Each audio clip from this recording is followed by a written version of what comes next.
গল্পতরু চ্যানেলে আপনাদের সাথে আছি আমি রাজ। পড়ছি জুল ভার্নের একটি গল্প, on the track. Lord Glenarvan Duncan জাহাজে ফিরে সহধর্মিণী লেডি হেলেনার কাছে তাঁদের দক্ষিণ আমেরিকা সফরের ব্যর্থতার কাহিনী সবিস্তারে বর্ণনা করলেন। তিনি একথাও বলতে ভুললেন না, আসলে বোতল থেকে উদ্ধার করা কাগজের বক্তব্য উদ্ধার করতে গিয়েই তাঁরা মারাত্মক ভুল করেছিলেন। পাজানেল কাগজ তিনটে নিয়ে দীর্ঘ গবেষণা চালিয়ে যে অর্থ উদ্ধার করেছেন তা নিম্নরূপ। 1862 7 জুন ব্রিটানিয়া নামক 3 মাস্তুল বিশিষ্ট গ্লাসগোর যুদ্ধজাহাজটা অস্ট্রেলিয়ার উপকূলে জলমগ্ন হয়ে যায়। ক্যাপ্টেন গ্র্যান্ট 2 জন নাবিকসহ মহাদেশের মাটিতে পদার্পণ করেন। তারা নির্মম, নিষ্ঠুর, অসভ্য আদিবাসীদের হাতে কয়েদ হন। তারা কাগজসহ বোতলটাকে 37 ডিগ্রি 11 মিনিট অক্ষাংশে সমুদ্র বক্ষে নিক্ষেপ করেন। যেখানে জাহাজটা তলিয়ে গেছে সেখানে সাহায্য পাঠান। পাজালেন বিবরণীটা পাঠ শেষ করা মাত্র মেজর বলে উঠলেন, কিন্তু আমি বলবো, অস্ট্রেলিয়ার উদ্দেশ্যে পাড়ি জমানোর আগে আমাদের ব্যাপারটাকে একটু তলিয়ে দেখা দরকার। একবার ভুল যখন হয়েছে তখন আবারও যে আমাদের ভুলের হ্যাপা পোহাতে হবে না, তারই বা নিশ্চয়তা কোথায়? সবার আগে আমাদের দেখা দরকার 37 ডিগ্রি 11 মিনিট অক্ষাংশ কোন মহাদেশের ওপর দিয়ে বিস্তৃত। মানচিত্রে দেখা যাচ্ছে সেটা যেসব জায়গার ওপর অবস্থান করছে তাদের অধিকাংশই পানি, স্থলের পরিমাণ খুবই কম। দেখা যাচ্ছে দক্ষিণ আমেরিকার পর স্থলভূমি পড়েছে ত্রিস্তান দ্য কুনহা আইল্যান্ড। কাগজে এর নামগন্ধও নেই, অতএব একে বাদ দেয়া যাক। এরপর পাওয়া যাচ্ছে ভারত মহাসাগরের অন্তর্গত আমস্টারডাম আইল্যান্ড। কাগজ তিনটেতে উল্লেখ না থাকায় বাদ দিলাম। এবার পাওয়া যাচ্ছে অস্ট্রেলিয়াকে। ইংরেজিতে লেখা বিবরণীটার স্টার এবং ফরাসি ভাষায় লেখা বিবরণীটার অস্ট্রালের অর্থ বোঝাচ্ছে অস্ট্রেলিয়া। অস্ট্রেলিয়ার পর পাওয়া যাচ্ছে নিউজিল্যান্ড। আদৌ মহাদেশ নয়, আসলে দুটো আইল্যান্ডের সমষ্টি। এবার নিশ্চয়ই বুঝতে পারছেন দক্ষিণ আমেরিকা ও নিউজিল্যান্ড উপকূলের বিশালায়তন সমুদ্রের মধ্যে একটা মাত্র ভূখণ্ডের উপর দিয়ে অক্ষাংশ বিস্তৃত, সেটা হচ্ছে মেরিয়া থেরেসা নামক আইল্যান্ড। কিন্তু কাগজ তিনটার কোনোটাতেই মেরিয়া থেরেসার উল্লেখ নেই। এবার আপনারাই স্থির করুন কোন দিকে কোথায় যেতে চাচ্ছেন। অভিযাত্রীরা সমস্বরে বলে উঠলেন, অস্ট্রেলিয়া, অস্ট্রেলিয়া। ডানকান দুর্বার গতিতে এগিয়ে চলল। 2100 মাইল 10 দিনেই অতিক্রম করল। সবাই জাহাজের ডেকে দাঁড়িয়ে প্রায় 7000 ফুট উঁচু ত্রিস্তান পর্বতের শিখরটাকে দেখল। গভর্নর লর্ড গ্লেনারভানকে সাদরে অভ্যর্থনা জানালেন, কিন্তু বহু লোককে জিজ্ঞাসাবাদ করেও ব্রিটানিয়া জাহাজ বা ক্যাপ্টেন গ্র্যান্টের হদিস পেলেন না। রাত্রির অন্ধকারেই ডানকান দ্বীপ ছেড়ে আবার যাত্রা করল। 6 ডিসেম্বর ডানকান আমস্টারডাম আইল্যান্ডে নোঙর করল। মাত্র 3 জন দ্বীপটায় বাস করে। তাদের 2 জন নিগ্রো মুলাটো আর একজন ফরাসি প্রৌঢ়। তাদের মুখে জানা গেল ব্রিটানিয়া জাহাজের কোনো নাবিক বা ক্যাপ্টেন কেউই এ দ্বীপে আসেনি। পরের দিন আমস্টারডামে কাটিয়ে ডানকান ফের এগিয়ে চলল। পাজানেল এবার বোতলের কাগজ তিনটার বক্তব্যের নতুন অর্থ বের করলেন। তিনি বললেন, তবে কি ব্রিটানিয়ার পক্ষে পেরু উপকূল পেরিয়ে ভারত মহাসাগরে পড়া সম্ভব? একদিনে অর্থাৎ প্রতি 24 ঘণ্টায় 10 মাইল পথ পাড়ি দিতে পারলে যে কোনো জাহাজের পক্ষে 1 মাসে আমেরিকা থেকে অস্ট্রেলিয়া পৌঁছে যাওয়া সম্ভব, লর্ড গ্লেনারভান বললেন। পাজানেল মুহূর্তকাল নীরব চিন্তা করে কাগজ তিনটার মধ্যে একটার ওপর চোখ বোলাতে বোলাতে বললেন, 1 মাসে যদি যাওয়া সম্ভব হয়, তবে এই 7 তারিখের আগে 1 বা 2 যা হোক কিছু লেখা ছিল, মুছে গেছে। ডানকান জাহাজ 20 ডিসেম্বর বার্নউইলি অন্তরীপে পৌঁছে গেল। 2 বছর বাদে ব্রিটানিয়া জাহাজটার ধ্বংসাবশেষ ভাঙাচোরা অংশের হদিস এখন আর পাওয়া সম্ভব নয়। তবে এত হ্যাপা করে যখন এসেই পড়া হয়েছে, তল্লাশি চালিয়ে দেখতেই হবে। লর্ড গ্লেনারভান মন স্থির করে ফেলেছেন, এখানে যদি নেহায়েতি ব্রিটানিয়া জাহাজটার বা ক্যাপ্টেন গ্র্যান্টের হদিস না পান, তবে ইউরোপেই ফিরে যাবেন। কারণ পাজানেল তাকে বুঝিয়ে দিয়েছেন, ব্রিটানিয়া এখানে তলিয়ে না গিয়ে যদি অস্ট্রেলিয়ার পূর্ব উপকূলে তলিয়ে গিয়ে থাকে, তবে অনেক আগেই ক্যাপ্টেন গ্র্যান্ট ইউরোপে ফিরতেন। সেখানে ফেরার জাহাজের সমস্যা নেই, আর ইংরেজদের উপনিবেশও রয়েছে সেখানে। কিন্তু ডানকান বর্তমানে যেখানে অবস্থান করছে পশ্চিম উপকূলে উপনিবেশ তো দূরের কথা, কেবল মরু অঞ্চল। জাহাজ থেকে নেমে অভিযাত্রীরা সামান্য এগুতেই এক পল্লীতে হাজির হল। বেশ বড়সড় একটা বাড়ি থেকে এক প্রৌঢ় 4টে ছেলে ও 4টে কুকুর নিয়ে তাদের কাছে এলো। তাদের অভ্যর্থনা করে বাড়ির ভেতরে নিয়ে গেল, আপ্যায়ন করে অতিথি ভোজন করালো। খাবার টেবিলে বসে লর্ড গ্লেনারভান এ কথা সে কথার পর ক্যাপ্টেন গ্র্যান্ট এবং ব্রিটানিয়া জাহাজের প্রসঙ্গ তুললেন। গৃহকর্তা প্রৌঢ় তাকে হতাশ করল। সবার মন যার পণ্যায় বিষিয়ে উঠল। সে মুহূর্তে কে যেন আচমকা বলে উঠল, ক্যাপ্টেন যদি সত্যি জীবিত থাকেন তবে তিনি অস্ট্রেলিয়ায় কোথাও না কোথাও আছেন। লর্ড গ্লেনারভান উন্মাদের মতো চেঁচিয়ে উঠলেন, কে কে কথা বলল, কে? সেই বাড়িরই এক কর্মচারী বলল, আমি। ব্রিটানিয়া জাহাজে আমি নিজেও ছিলাম। আমার নাম আয়টন, স্কটল্যান্ডের অধিবাসী। জাহাজের কোয়ার্টার মাস্টার ছিলাম। আয়টনের বয়স ৪৫-এর কাছাকাছি। লর্ড গ্লেনারভান সবিস্ময়ে বলে উঠলেন, তুমি তুমি ব্রিটানিয়া জাহাজে ছিলে? অবশ্যই। জাহাজ তলিয়ে যাওয়ার পর আমি ক্যাপ্টেন গ্রান্টের সঙ্গে ডাঙায় উঠতে পারিনি। ডেক থেকে ছিটকে পড়ে গিয়েছিলাম। লর্ড গ্লেনারভান এবার বললেন, বোতলের ভেতরে পাওয়া কাগজে 2জন নাবিকের কথা লেখা রয়েছে। তুমি কি তাদের মধ্যে একজনও নও, আয়টন? না, বোতলের ব্যাপারে আমার কিছু জানা নেই। আমার ধারণা ছিল ক্যাপ্টেন গ্র্যান্টের সলিল সমাধি হয়ে গেছে, আর একমাত্র আমি জীবিত রয়েছি। কিন্তু একটু আগে তো তুমি বললে ক্যাপ্টেন গ্র্যান্ট জীবিত। ব্যাপারটা কি, খুলে বলো তো। হ্যাঁ, আমি বলেছি তিনি জীবিত থাকলে অস্ট্রেলিয়াতেই আছেন। মেজর জিজ্ঞেস করলেন, বুঝলাম, কিন্তু ব্রিটানিয়া কোথায় ডুবেছিল বলো তো? অস্ট্রেলিয়ার উপকূলে ৩৭ ডিগ্রি অক্ষাংশে, পূর্ব উপকূলে। সেটা ছিল ১৮৬২-র ২৭ জুন রাতের ঘটনা। লর্ড গ্লেনারভান উচ্ছ্বাস প্রকাশ করে চিৎকার করে উঠলেন, আরে আরে, তারিখটা ঠিক মিলে যাচ্ছে। আয়টন এও বলল, রবার্ট আর ম্যারিকেও সে ছোট্টবেলা থেকেই চেনে। রবার্টের বয়স তখন ১০ বছর ছিল। রবার্ট তার কথায় সায় দিল, ঠিকই বলেছেন। আয়টন যা কিছু বলল তাতে কারোর মনে কিছুমাত্র সন্দেহ রইল না। আয়টন এবার যা বলল তা হল, ক্যাপ্টেন গ্র্যান্ট তখন নাকি পাপুয়ার পশ্চিম উপকূলে নতুন এক স্কটল্যান্ড গড়ে তোলার পরিকল্পনা করেছিলেন। ৩০শে মে ব্রিটানিয়া জাহাজ ক্যালা অতিক্রম করে ভারত মহাসাগর হয়ে ইউরোপের দিকে যাচ্ছিল। ঠিক তখন তুমুল ঝড় উঠল। সে যে কি ঝড়ের তাণ্ডব, ভাষায় প্রকাশ করা সম্ভব নয়। জাহাজের ভেতরে ৬ ফুট জল জমে গেল। জাহাজ ডুবে যাওয়ার জোগাড় হল। ২২শে জুন অস্ট্রেলিয়ার উপকূল নজরে পড়ল। চোরা পাহাড়ে ধাক্কা খেয়ে জাহাজ থমকে গেল। তখনই আয়টন ডেক থেকে সমুদ্রের বুকে আছাড় খেয়ে পড়ে। ব্যাস, তারপর ক্যাপ্টেন গ্র্যান্টের আর কোনো খবর সে পায়নি। সে নিঃসন্দেহ হয়েছিল ব্রিটানিয়ার টুফোল্ড উপসাগরে তলিয়ে গিয়েছে। কেউই প্রাণে বাঁচতে পারেনি। লর্ড গ্লেনারভানের কাছে এখন শুনল ক্যাপ্টেন গ্র্যান্ট 2জন নাবিকসহ অসভ্য জঙ্গলিদের হাতে কয়েদ হয়েছে। জঙ্গলিদের হাতে আয়টনও বন্দী হয়। তারা তাকে দাস বানিয়ে রাখে। 2 বছর পরে মকা বুঝে সে পালিয়ে আসে। তখন থেকেই এখানে এ বাড়িতে চাকরি করছে। সে এবার মেজরের দিকে ঘাড় ঘুরিয়ে বলল, আমি যে ব্রিটানিয়ার কোয়ার্টারে মাস্টার ছিলাম সেসব কাগজপত্র কিছুতেই নষ্ট হতে দেইনি। সঙ্গে করে নিয়েই ঘুরে বেড়াচ্ছি। একটু অপেক্ষা করুন, নিয়ে আসছি। কথা বলতে বলতে সে পাশের ঘরে চলে গেল। মিনিট খানেকের মধ্যেই আয়টন এক গোছা কাগজ নিয়ে আবার অভিযাত্রীদের কাছে ফিরে এলো। কাগজপত্র ঘাটাঘাটি করে মেজর তার মুখের দিকে তাকালেন। লর্ড গ্লেনারভান বললেন, আয়টন, এখন তুমি বলো, এই পরিস্থিতিতে আমাদের কর্তব্য কি? কয়েক মুহূর্ত ভেবে আয়টন বলল, ক্যাপ্টেন গ্র্যান্ট অবশ্যই অসভ্য জঙ্গলিদের হাতে কয়েদ হয়েছেন। ডানকানে চেপে জাহাজ ডুবির স্থানে যাওয়া দরকার। সেখান থেকেই আমাদের তল্লাশি আরম্ভ করা উচিত। ক্যাপ্টেন জানালেন, জাহাজের কিছু গণ্ডগোল দেখা দিয়েছে। মেরামত না করলে আর চলছে না, কদিন সময় লাগবে। উপায়ন্তর না দেখে অভিযাত্রীরা এবার জাহাজ ছেড়ে ঘোড়ার গাড়ি ভাড়া করে ৩৭ ডিগ্রি বরাবর এগুতে লাগল। ঠিক হল টুফোল্ড থেকে জাহাজ তাদের তুলে নেবে। গাড়ি রোজ ১২ মাইল পথ পাড়ি দিতে পারলে অস্ট্রেলিয়ায় 1 মাসেই পৌঁছে দিতে পারবে। হেলেনাও তাদের সঙ্গে গাড়িতে যেতে রাজি হলেন। সিদ্ধান্ত পাকা হল, লর্ড গ্লেনারভান জাহাজের ছুতুর মিস্ত্রিকে গাড়ি তৈরির কাজে লাগিয়ে দিলেন।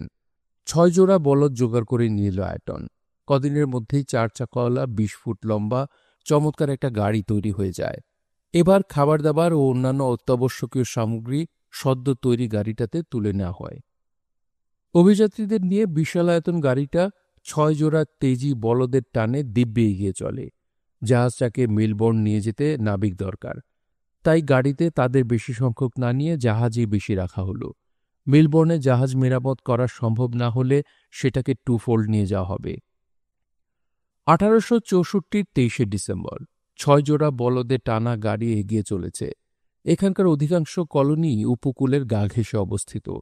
সুখের বিষয় ৩৭ ডিগ্রি সমান্তরাল রেখায় দুধারে জায়গাগুলো জনবসতি শূন্য নয়। ২-৩ দিন এক নাগাড়ে গাড়ি চলার পর অভিযাত্রীরা ক্রাউন ইন নামক সরাইখানায় রাত কাটালেন। অস্ট্রেলিয়ার ভৌগোলিক বিবরণ সম্বন্ধে কিছু শোনার জন্যে অভিযাত্রীরা পাজানেলকে ঘিরে বসলেন। তিনি যে তথ্য পরিবেশন করলেন তা হল অস্ট্রেলিয়া সত্যই অদ্ভুত তত্ত্বের দাবি করতে পারে। এখানকার মাটি, জল, বাতাস আর গাছপালা প্রভৃতি সবকিছুই বৈচিত্র্যে ভরপুর। তাই বিজ্ঞানীদের, বিশেষ করে পৃথিবীর সেরা জীববিজ্ঞানীদের মধ্যে আজও এই মহাদেশটা রীতিমতো রহস্য সঞ্চার করে চলেছে। এখানকার গাছগুলো পাতা ঝরা নয়, বছরে একবার করে ছাল পাল্টায়। নদীগুলো ক্রমেই শুকিয়ে যাচ্ছে। আরও বিচিত্র ব্যাপার, গাছের পাতাগুলো ঊর্ধ্বমুখী সূর্যের দিকে মাথা উঁচিয়ে না রেখে নিচের দিকে ঝুলেছে, ফলে ছায়াদানে অক্ষম। কাঠের গায়ে আগুন ধরাতে প্রাণ ওষ্ঠাগত হয়ে যায়। আরও অবিশ্বাস্য ব্যাপার হচ্ছে, বৃষ্টির জল এখানকার পাথরকে গলিয়ে দেয়। চতুষ্পদীদের পাখির মতো ঠোঁট রয়েছে। ক্যাঙ্গারুগুলোর পা অবিশ্বাস্য রকম লম্বা। শেয়াল বানরের মতো এ গাছ থেকে ও গাছে লাফালাফি করে বেড়ায়। ভেড়াগুলোকে ধরে যেন শুয়োরের মাথা বসিয়ে দেওয়া হয়েছে। পাখির মতো গাছের ডালে বাসা বানিয়ে ইঁদুরগুলো দিব্যি বাস করে। বিচিত্র সুরে গান গায়, আবার মুখে এমন বিচিত্র শব্দ করে, হঠাৎ করে শুনলে মনে হয় কেউ যেন গানের সঙ্গে তবলা বাজাচ্ছে। এখানকার মানুষগুলোর চরিত্রেও বৈচিত্র্য লক্ষিত হয়। তারা সকালে ঘুম থেকে উঠেই কারণে অকারণে হো হো রব করে হাসে, আবার রাতে শুতে যাওয়ার আগে কিছুক্ষণ বিলাপ করে কাঁদে। পৃথিবীর কোনো দেশের নিয়মের সঙ্গে এখানকার প্রচলিত নিয়মের সামঞ্জস্য লক্ষিত হয় না। আর অক্সিডাইড না হওয়ার ফলে এখানকার কোনো ধাতুই চরমতম শত্রু মোর্চের দ্বারা আক্রান্ত হয় না। আবার বায়ুতে নাইট্রোজেনের পরিমাণ মাত্রাতিরিক্ত কম, অক্সিজেন বেশি। তাই এখানকার মানুষ, বন্যপ্রাণী, গাছগাছালি, ধাতু ও অন্যান্য জড়বস্তু অশুদ্ধ তো হয়ই না, বরং স্থান মাহাত্ম্যে অশুদ্ধতা শুদ্ধ হয়ে যায়। এরকম অদ্ভুত তত্ত্বের কথা বিবেচনা করে পৃথিবীর জঘন্যতম অপরাধে অভিযুক্ত ব্যক্তিদের আত্মশুদ্ধির জন্যে অস্ট্রেলিয়ায় নির্বাসন দেওয়া হয়। আরও অত্যাশ্চর্য ব্যাপার, এখানকার কোনো প্রাণী হিংস্র নয়। একদিন গাড়িটা বিগড়ে গেল, মেরামত না করলে আর চলছে না। বাধ্য হয়েই আয়ারটন প্রায় ২০ মাইল দূরবর্তী ব্ল্যাক পয়েন্ট স্টেশনের উদ্দেশ্যে যাত্রা করল। সেখান থেকে পাকা মিস্ত্রিকে আনিয়ে গাড়িটাকে মেরামত করে নেবে। আয়ারটন ফিরে না আসা পর্যন্ত অভিযাত্রীদের নিয়ে লর্ড গ্লেনারভান তাঁবু খাটিয়ে সেখানেই রয়ে গেলেন। তিনি চিন্তিত হয়ে পড়লেন। আয়ারটন মিস্ত্রি না পেলে এখানে শুয়ে বসে কদিন যে নষ্ট করতে হবে কে জানে। সকাল হতে না হতেই অভিযাত্রীদের যাবতীয় উদ্বেগ উৎকণ্ঠার অবসান ঘটিয়ে আয়ারটন গাড়ির মিস্ত্রি নিয়ে ফিরে এলো। ওস্তাদ বটে, ঘণ্টা দুয়েকের মধ্যেই সে গাড়িটাকে মেরামত করে ব্যবহার উপযোগী করে দিল। অভিযাত্রীরা আবার নির্দিষ্ট লক্ষ্যে যাত্রা করল। কিছুদূর এগিয়ে গাড়িটার রেললাইন ও পথের সংযোগস্থলে দাঁড়িয়ে পড়ল। সিটি দিতে দিতে একটা ইঞ্জিন পথ আগলে দাঁড়িয়ে পড়ল। সবে একটা ভয়ঙ্কর দুর্ঘটনা ঘটে গেছে। সেতু ভেঙে কয়েকটা বগি নদীতে পড়ে গেছে। সবার শেষে যে লাগেজ ভ্যানটা ছিল একমাত্র সেটাই অক্ষত রয়েছে। ইঞ্জিনটার সার্ভেয়ার এসেছে দুর্ঘটনা পরিদর্শন করতে। যে যেখানে ছিল দুরু দুরু বুকে ছুটে এসেছে ব্যাপারটা দেখার জন্য। ঠিক তখনই একটা রোমহর্ষক দৃশ্যের মুখোমুখি হল সবাই। রক্তমাখা একটা লাশ সেতুর কাছাকাছি থেকে ধরাধরি করে নিয়ে এলো। তার বুকে একটা ছোরা গাঁথা, ক্ষতস্থানটা থেকে চুইয়ে চুইয়ে রক্ত পড়ছে। পুলিশের কর্তা ব্যক্তি ও সার্ভেয়র ভদ্রলোক এরকম আশঙ্কাই করছিলেন। পৃথিবীর বিভিন্ন প্রান্ত থেকে বন্দীদের এখানে ছেড়ে দেওয়ার প্রতিক্রিয়া ফলতে শুরু করেছে। তারাই ব্রিজ খুলে রেখে দুর্ঘটনা ঘটিয়েছে। লাগেজ ভ্যানের মালপত্র লুট করাই ডাকাতদের একমাত্র উদ্দেশ্য, করেছেও তাই। অভিযাত্রীরা পথের ধারের এক কবরখানায় একটা ছোট্ট ছেলেকে শুয়ে গভীর ঘুমে আচ্ছন্ন দেখতে পেল। তার গলায় সুতোয় বাঁধা একটা চিরকুট দেখা গেল।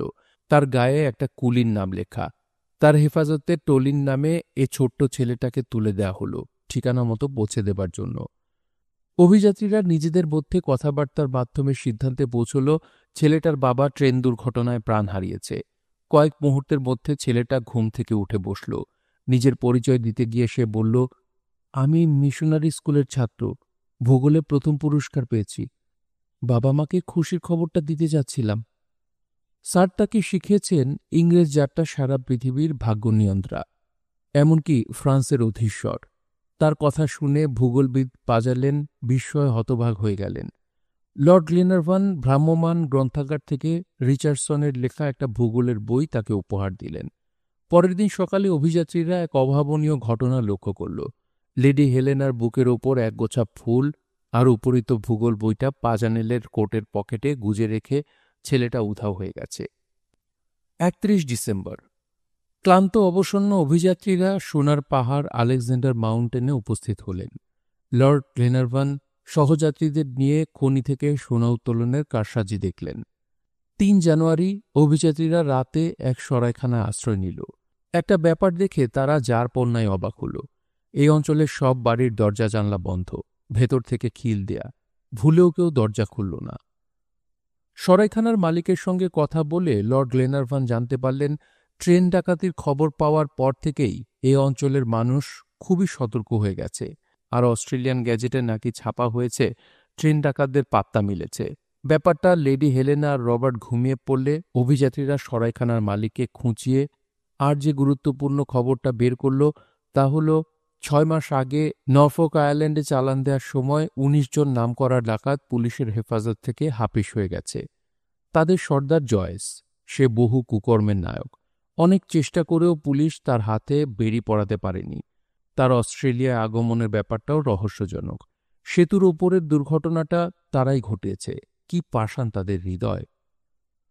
খবরটা শোনার পর লর্ড গ্লেনারভানের কলিজা শুকিয়ে গেল। তিনি মেলবোর্ন থেকে ডানকান জাহাজে ওঠার জন্য ব্যস্ত হয়ে পড়লেন। আর যাই হোক, ডাকাতদের হাতে যান খোয়াতে তিনি কিছুতেই রাজি নন। আর্ডন তার মনে সাহস সঞ্চার করাতে গিয়ে বলল, কর্তা, সঙ্গে 8টা বন্দুক তো রয়েছেই, এগুলো দিয়ে 29টা ডাকাতকে ঘায়েল করা কোনো সমস্যাই নয়। শেষ পর্যন্ত এগিয়ে যাওয়াই স্থির হল।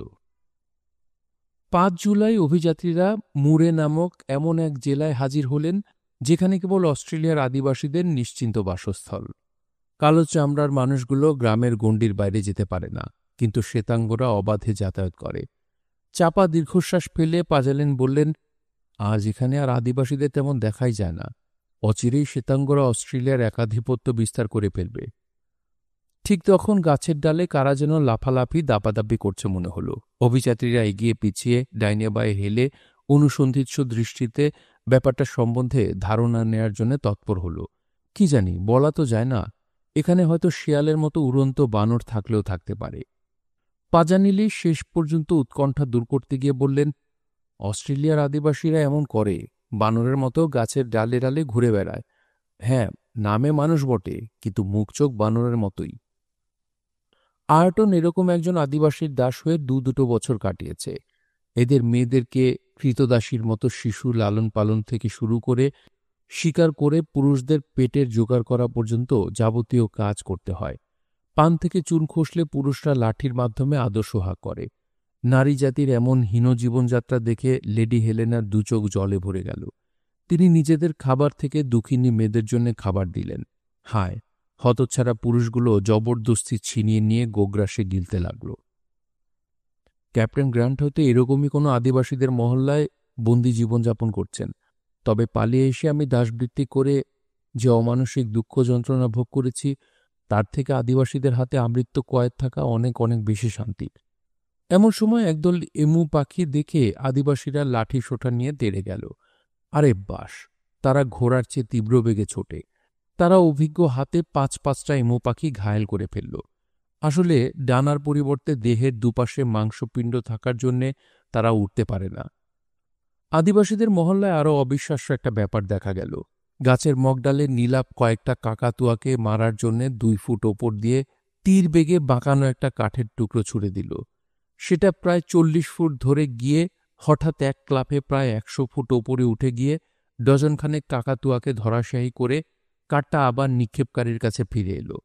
এমন জাদু একমাত্র অস্ট্রেলিয়ানরাই দেখাতে পারে। আশ্চর্য জাত বটে। পরের দিন ভোরে অভিযাত্রীরা আবার পথে নামলেন। কিছুদূর যেতেই প্রায় 4000 ফুট উঁচু ও 15 মাইল লম্বা অস্ট্রেলিয়ান আল্পস পর্বতমালার কাছাকাছি পৌঁছলেন। আয়টন এক সরাইখানার মালিকের কাছ থেকে জেনে নিল কোন পথে পাহাড়টা ডিঙানো সম্ভব। সরাইখানা ছেড়ে বেরিয়ে আসার সময় দেয়ালের গায়ে সাঁটা একটা বিজ্ঞপ্তির দিকে লর্ড গ্লেনারভানের চোখ পড়ল। পুলিশ কর্তৃপক্ষের বিজ্ঞপ্তি।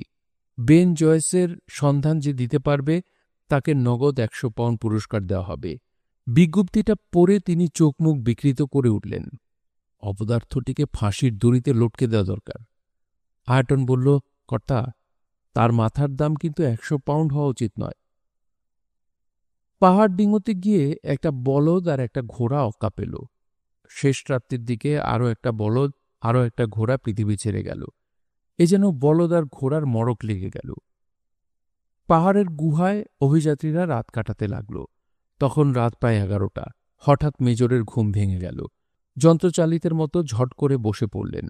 দেখতে পেলেন ফসফরাস ফার্নের নীল আলোক ছটায় প্রায় আধ মাইল অঞ্চল জুড়ে আলোর বন্যা বয়ে চলেছে। প্রায় হামাগুড়ি দিয়ে আদিম যুগের অসভ্য জঙ্গলিদের মতো এগিয়ে গিয়ে ব্যাপারটা সম্বন্ধে ধারণা নেয়ার চেষ্টা করলেন। একটু বাদেই মুষলধারে বৃষ্টি নামল।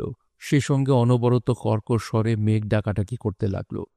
অভিযাত্রীরা উৎকণ্ঠার মধ্যে সময় কাটাতে লাগল। এদিকে মেজর যে গুহায় নেই সেদিকে কারোর খেয়ালই নেই। কিন্তু তার পক্ষে কিছুই আবিষ্কার করা সম্ভব হল না। হতাশ হয়ে ফিরে এলেন। মেজর কিন্তু ঘোড়ার বলদগুলো মরার ব্যাপারে আয়ারটনকে তলে তলে সন্দেহ করে চলেছেন। পাজানেলো ভাবছেন সে গোপনে পলাতক কয়েদিদের সঙ্গে গোপন আতাত ষড়যন্ত্রে লিপ্ত হয়নি তো। তিনি অভিযাত্রীদের কাছে মনের কথা ফাঁস করতে ক্যাপ্টেন সঙ্গে সঙ্গে তাকে চেপে ধরলেন। সে কি সাহেব, একই মুখে সম্পূর্ণ বিপরীত কথা বলছেন যে বড়? এত বড়াই করে বলেছিলেন ভিক্টোরিয়ায় কোনো কয়েদি থাকে না। আপনি আবার আশঙ্কা করছেন আয়রটন হয়তো কয়েদিদের সঙ্গে ষড়যন্ত্র করে বলদ আর ঘোড়াগুলোকে মেরেছে। পাজালেন একদম বেকুব বনে গিয়ে মুখে কলু পেটে বসে রইলেন। পরিস্থিতি বড়ই সঙ্গীন। গাড়ির আশা ছেড়ে দিয়ে এখন পায়ে হেঁটে পথ পাড়ি দেয়া ছাড়া গত্যন্তর নেই। টুফোল্ড উপসাগর মাইল 5 পথ। লেডি হেলেনা ও মেরি হাঁটতে রাজি হলেন। তবে ভিক্টোরিয়ার সবচেয়ে দুর্গম অঞ্চলের ওপর দিয়ে অগ্রসর হতে হবে। মাথা সমান উঁচু ঘাস, সেগুলোকে কেটে কেটে পথ তৈরি করে তবেই অগ্রসর হওয়া যাবে। তবে কোনো রকমের টুফোল্ড উপসাগরের ডানকান জাহাজটা যদি চলে আসে তবে কোনো সমস্যাই থাকে না। শেষ পর্যন্ত অভিযাত্রীরা দীর্ঘ আলোচনার পর চূড়ান্ত সিদ্ধান্তে পৌঁছলেন। আয়রটন ঘোড়ায় চেপে লখনৌ রোড ধরে মেলবোর্নে হাজির হবেন। সময় লাগবে 4 দিন। টুফোল্ড পৌঁছতে লাগবে 2 দিন। 7 দিনের মধ্যেই সে ডানকান জাহাজকে টুফোল্ডে নিয়ে আসতে পারবে, কথা দিল। লর্ড গ্লেনারভান জাহাজের ক্যাপ্টেনের কাছে চিঠি লিখতে বসলেন। মেজর বললেন, আমরা মুখে কথা বলার সময় আয়রটন বলি বটে, কিন্তু লিখতে গেলে বেন জয়েস লিখতে হয়, খেয়াল রাখবেন। বেন জয়েসের নামটা উচ্চারিত হওয়া মাত্র অভিযাত্রীদের মধ্যে দারুণ উত্তেজনা সৃষ্টি হল। চোখের পলকে কোটের ভেতরের পকেট থেকে পিস্তলটা বের করে আয়রটন লর্ড গ্লেনারভানকে গুলি করল। ব্যাস, বাইরেও গুলির আওয়াজ হতে লাগল। আয়রটনকে ধরার জন্য জন ম্যাঙ্গলস ছুটল, ব্যর্থ হল। সে জঙ্গলে ঢুকে তার সাকরেদদের সঙ্গে মিলিত হয়ে গেল। লর্ড গ্লেনারভানের আঘাত তেমন কিছু নয়, চামড়া ছুঁয়ে গুলিটা বেরিয়ে গেছে। তিনি তৎক্ষণাৎ সহধর্মিণী লেডি হেলেনা আর ম্যারিকে টেনে গরুর গাড়ির ছাউনির মোটা চামড়ার আড়ালে নিয়ে চলে গেলেন। আর অন্যান্য অভিযাত্রীরা শত্রুর মোকাবেলা করার জন্য বন্দুক নিয়ে তৈরি হয়ে পড়ল। মেজর ম্যাঙ্গলসকে নিয়ে শত্রুর খোঁজে এগিয়ে গেলেন। হতাশ হয়ে একটু বাদেই ফিরে এলেন। আয়রটন বা তার কোনো সাকরেদকেই চোখে পড়ল না। দেখা যাচ্ছে বিপদ নতুন রূপ নিয়ে দেখা দিল। লেডি হেলেনা আর ম্যারির কাছে রেল ডাকাতির খবরটা এতদিন গোপন রাখা হয়েছিল। মেজর এবার তাদের কাছে ব্যাপারটা খোলাসা করে বললেন, আর নিউজিল্যান্ড ও অস্ট্রেলিয়ার গ্যাজেটের পাতাটাও দেখালেন। আর এও বললেন গোড়া থেকেই আয়রটনের উপর তাঁর সন্দেহ হয়েছিল। এবার তিনি কতগুলো টুকরো টুকরো ঘটনার মাধ্যমে তাঁর এরকম সন্দেহের কারণ তুলে ধরলেন। সেগুলোর মধ্যে একটা হচ্ছে আয়রটন গাড়ি মেরামতের জন্য যে মিস্ত্রিকে ডেকে এনেছিলেন তার সঙ্গে তার ইশারায় কথাবার্তার মধ্যে তিনি উভয়ের গোপন আতাতের গন্ধ পেয়েছিলেন। তারপর কোনো গ্রাম বা শহরে ঢোকার কথা উঠলেই আয়ারটন কেমন বিমর্ষ হয়ে পড়ত। আবার ডানকান জাহাজকে টুফোল্ড উপসাগরে নিয়ে যাওয়ার ব্যাপারে আয়ারটন বারবার যেভাবে পীড়াপিড়ি করেছে সেটাও মেজরকে ভাবিয়ে তোলে। সবশেষে ঘোড়া আর বলদগুলো দেখভালের দায়িত্ব তার উপর বর্তেছিল, কিন্তু তারা এক এক করে মারা যাওয়ায় ব্যাপারটাও তার মনে কম রহস্যের সঞ্চার করেনি। সবকিছু জেনে বুঝেও একমাত্র উপযুক্ত প্রমাণের অভাবে তিনি আয়ারটনকে কিছু বলতে পারেননি। ভেতরে ভেতরে ছটফট করা ছাড়া কোনো উপায় তো তাঁর ছিল না। গতরাতে প্রমাণ হাতে নাতে পেয়ে গেলেন। সেটা হচ্ছে, ফসফরাসের আলোয় তিনি স্পষ্ট দেখতে পেয়েছিলেন গাড়ির সে মিস্ত্রি আয়ারটন আর একজনকে ঠিক চিনে উঠতে পারলেন না। তাদের টুকরো টুকরো কথাবার্তাও শুনেছেন, যেমন গ্যাসোট্রোলিয়ানের পরিমাণ এতই বেশি যে পুরো একটা অশ্বারোহী দলকে মেরে সাবার করে দেয়া যাবে। এ পরিকল্পনাটায় বেন জয়েস সাফল্য লাভ করলে মনে করব তার মতো ঘাঘু কোয়ার্টার মাস্টার দ্বিতীয় আর কেউই নেই। এমন আরও কিছু কথা তারা আলোচনা করছিল, যাতে মেজর নিঃসন্দেহ হয়েছিল যে তার ছদ্মনাম বেন জয়েস, যে তার আসল নাম বেন জয়েস, ছদ্মনাম আয়ারটন, কুখ্যাত ডাকাত সর্দার বেন জয়েস। অভিযাত্রীরা বুঝলেন আয়ারটন কোনো দিনই সেই ব্রিটানিয়ার জাহাজে কাজ করেনি, তবে ক্যাপ্টেন গ্র্যান্ট তার পরিচিত। তবে ব্রিটানিয়ার কোয়ার্টার মাস্টারের পক্ষে অস্ট্রেলিয়ায় হাজির হওয়া কিভাবে সম্ভব হল? কিন্তু এও সত্য যে আয়ারটন আর বেন জয়েস যে একই ব্যক্তি, পুলিশ তা আজও জানতে পারেনি। সবকিছু শুনে ভীত সন্ত্রস্ত কণ্ঠে লেডি হেলেনা বললেন, শয়তানটা নির্ঘাত কোনো দুরভিসন্ধি নিয়ে লোকটার বাড়িতে চাকরির নামে মাথা গুঁজেছিল। অবশ্যই সেখানেও হয়তো চরম বেইমানি করত, কিন্তু আমাদের সঙ্গ নেয় সে বেচারা বেঁচে গেল। মেরির চোখে মুখে হতাশার কালো ছায়া নেমে এলো। সে নিঃসন্দেহ হল তার বাবাকে পাওয়ার চিন্তা নিতান্তই দুরাশা। আর আয়ারটনে যে কুখ্যাত ডাকাত বেন জয়েস, এ ব্যাপারটা খোলাসা হয়ে যাওয়ার পর ক্যাপ্টেন গ্র্যান্টের হদিস পাওয়ার ব্যাপারে অভিযাত্রীরা যার পণ্যায় হতাশ হয়ে পড়ল। আর তারা এও বুঝল ব্রিটানিয়া জাহাজ অস্ট্রেলিয়ার উপকূলে টুফোল্ড উপসাগরে নিমগ্ন হয়নি। এবারও বোতল থেকে পাওয়া কাগজ 3টের বক্তব্য উদ্ধার করতে পাজানেলো ভুল করেছেন। অভিযাত্রীরা ভাবল শয়তান আয়ারটন অবশ্যই তার সাকরেদদের ডেকে আনতে গেছে, অতএব সাধ্যমতো সতর্ক থাকতে হবে। দুজন নাবিক বন্দুক হাতে সারারাত পাহারায় নিযুক্ত রইল। আয়ারটন 2 দিন আগে যে প্রস্তাব দিয়েছিল ম্যাঙ্গলস এবার সে প্রস্তাবই দিল। ঘোড়া নিয়ে কোনো একজন 200 মাইল দূরবর্তী মেলবোর্নে যাওয়া দরকার। 2 দিনের মধ্যে ডানকান জাহাজকে টুফোল্ডে নিয়ে আসার ব্যবস্থা করা হোক। অনেকেই যেতে চাইল। বাধ্য হয়ে লটারির মাধ্যমে স্থির করা হল মূলরাদি যাবে।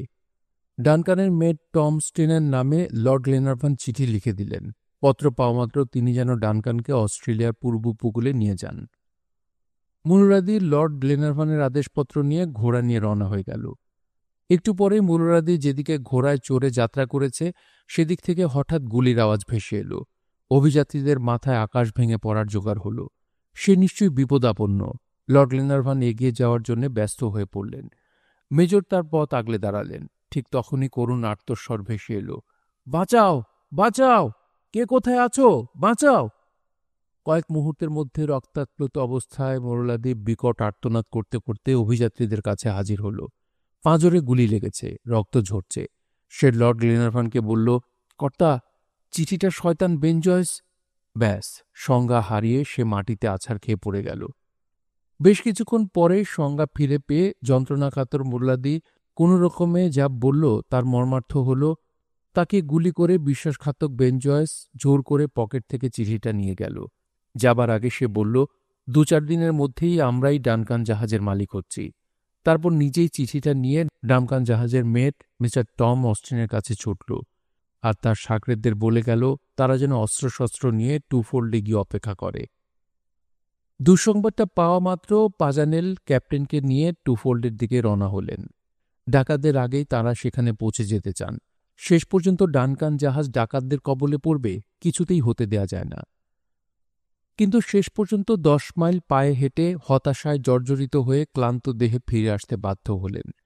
কেম্পল পায়ার সেতু ছাড়া স্নোই নদী অতিক্রম করার অন্য কোনো ব্যবস্থা নেই। শয়তান বর্বর ডাকাতরা সেটাকে পুড়িয়ে দিয়েছে। কিন্তু সাধের ডানকান জাহাজ ডাকাতদের কবলে চলে যাবে এটা লর্ড গ্লেনারভান হতে দিতে রাজি নন। তিনি টুফোল্ডে যাবার জন্য যার পণ্যায় ব্যস্ত হয়ে পড়লেন। অনেক চেষ্টার পর 18ই জানুয়ারি ম্যাঙ্গলস গাছের মোটা মোটা ছাল জুড়ে জুড়ে চমৎকার একটা ভেলা তৈরি করে ফেলল, কিন্তু তার ক্ষমতা যাচাই করার জন্য মহড়া দিতেই সেটা জলের চাপে ফেপে গেল। এবার ২১শে জানুয়ারি পেজালিনের পরামর্শ মাফিক গাছের গুড়ি দিয়ে একটা ভেলা তৈরি করা হলো। কোনো রকমে অভিযাত্রীরা সেটাই চেপে স্নোই নদী অতিক্রম করলেন।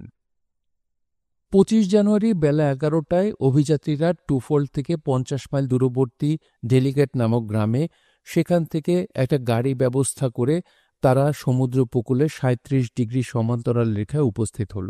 হতাশ হল, ডানকান জাহাজের দেখা পাওয়া গেল না। গ্লেনারভান সহযাত্রীদের নিয়ে একটা সরাইখানায় আশ্রয় নিলেন। মেলবোর্নে টেলিগ্রাম করে জানতে পারলেন ১৮ জানুয়ারি ডানকান যাত্রা করেছে, কিন্তু কোথায় কোন দিকে গেছে বলতে পারল না। লর্ড গ্লেনারভানের ফুসফুস নিংড়ে দীর্ঘশ্বাস বেরিয়ে এল।